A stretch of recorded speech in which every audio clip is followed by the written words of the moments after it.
Un nouvel arrêté ministériel a été publié hier, il entre en vigueur aujourd'hui, qui rappelle que c'est seulement 15 personnes qui peuvent être présentes dans un lieu de culte, 15 et pas plus.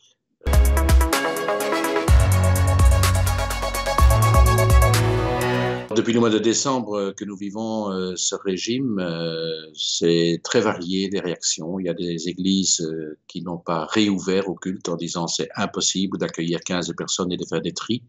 D'autres églises qui disent non, on va faire des inscriptions par le site Kelmes, qui marche très bien.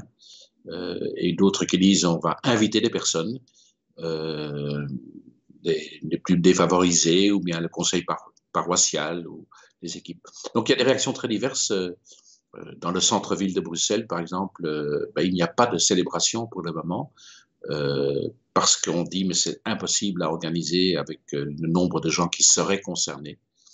Et par exemple, dans les communautés religieuses, comme chez les jésuites à Bruxelles, eh bien là, on multiplie les célébrations et on fait 10 célébrations sur le week-end et 4 en semaine, chaque fois 15 personnes.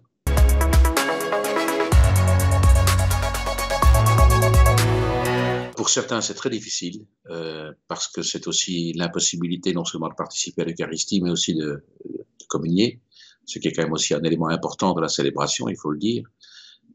En même temps, la vie chrétienne, c'est bien sûr l'Eucharistie, mais c'est surtout vivre l'Évangile et la prière et l'engagement personnel dans la solidarité avec tout le monde de la fragilité. Et puis il faut quand même bien dire que les écoles, pour le moment, sont en train de fermer les unes après les autres, et que donc, oui, la santé est quand même gravement menacée, et donc on peut aussi comprendre que les règles ne bougent pas pendant quelques jours encore, dans l'attente d'une amélioration de la situation sanitaire.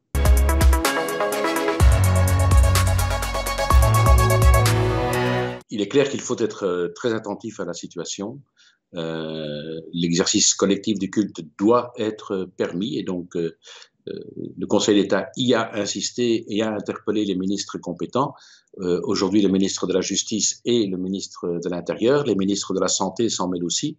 Et donc, je pense que fondamentalement, l'exercice du culte n'est pas menacé puisque les églises restent ouvertes et qu'il y a des célébrations. Mais il est évident que nous restons très attentifs et que voilà, la situation est telle qu'elle est. Je pense que pendant quelques semaines, il faut encore garder du courage, mais nous restons clairement attentifs. Oui.